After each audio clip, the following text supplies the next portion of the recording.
টানা 2 দিন বৃষ্টির পর আজকে দিনটা খুবই রৌদ্রোজ্জ্বল। আজকে রোদ উঠেছে, বৃষ্টি তেমন নাই এবং আকাশটাও খুব পরিষ্কার এবং শরতের আকাশ দেখলেই মনে হয় যে একদম ক্লিয়ার। চারিদিকে মেঘ। এটা আমার চাচাতো ভাই সাকিবের বাসা, আর এই বাড়িটাতেই আমরা থাকি।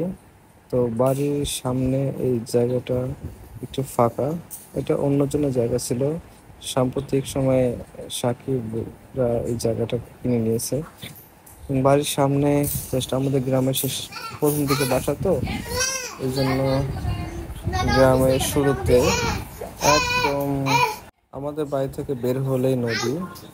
দেখতে পাচ্ছেন, রাস্তার পাশ থেকে দেখা যাচ্ছে নদী।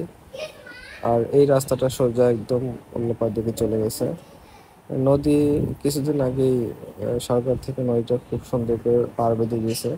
পার বাঁধার ফলে যে জায়গাগুলো ভেঙে গেছিল সেই জায়গাগুলোতে এখন মাটি ফেলে খুব সুন্দর সবজি চাষ করা হচ্ছে। আর এটাই হচ্ছে সাকিব, যেটা আমার চাচাতো ভাই। ওর বড় ভাই হচ্ছে শাহরুখ। ও এখন চাকরির সুবাদে বগুড়াতে থাকে। তো সাকিবের আম্মা খুব সুন্দর করে সবজিগুলো চাষ করছে, কারণ নিত্য প্রয়োজনীয় যে সবজি সেখান থেকেই প্রতিদিন উঠাতে পারে। তো খুব সুন্দর ফুল ধরছে এবং এটা ওদের 2টা গরু পালে। তো মোটামুটি ওদের জন্য ভালোই হয়, কারণ আর্থিক অবস্থা উন্নতির ক্ষেত্রে গ্রামে গরু পালার বিকল্প কোনো কিছু নেই।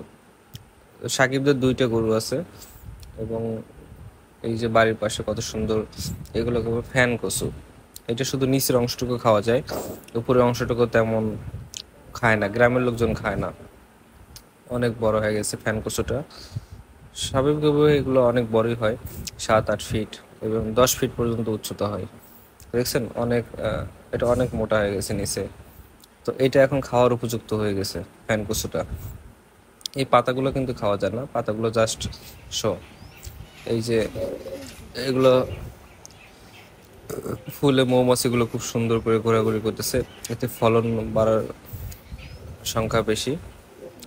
তো যাক, এরকম এরকম আসলে গ্রামে না আসলে দেখা মুশকিল। যারা শহরে থাকেন তারা হয়তো এগুলোর সাথে পরিচিত নয়, এবং পাঠ্যপুস্তকে কিন্তু এগুলো পড়ানো হয়, কিভাবে ফুলে পরাগায়ন হয়। সকালে সবচেয়ে বেশি অবাককর দৃশ্য হচ্ছে আকাশটা। যে 2 দিন টানা বৃষ্টিতে আকাশ ছিল অন্ধকার, সেই আকাশই আজ ঝলমল উজ্জ্বল। চারিদিকে মেঘ, চারিদিকে শরতের একদম প্রকৃষ্ট সময়। এত এত মেঘ জমছে আকাশে, যেটা আসলে এই আকাশের সৌন্দর্যটাই বাড়িয়ে দিছে।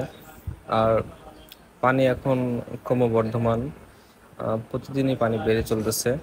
তো নদীর এইখানে কিছু পাথর ছিল, যেগুলো কালকেও দেখা যাচ্ছিল নদীর ভিতরে, আজকে সেগুলো দেখা যাচ্ছে না, তার মানে পানি বাড়তেছে।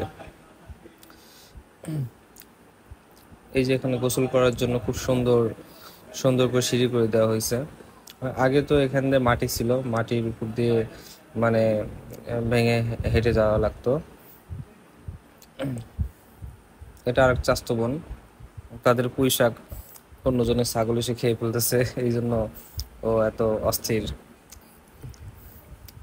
এই যে এখানে শাকসবজি চাষ করতেছে, এতে বাজারে খুব কমই যাওয়া দরকার পড়ে। আর নিত্য প্রয়োজনীয় সবজি এখান থেকে সবাই যে যার মতো লাগিয়ে খাইতে পারে। এটা কিন্তু গ্রামের একটা বহুল প্রচলিত দৃশ্য, যে অন্যজনের গাছ গাছালি ছাগল খেয়ে ফেলে সেই ছাগলকে আটকে রেখে দেয়। আহ, আকাশটা খুব সুন্দর।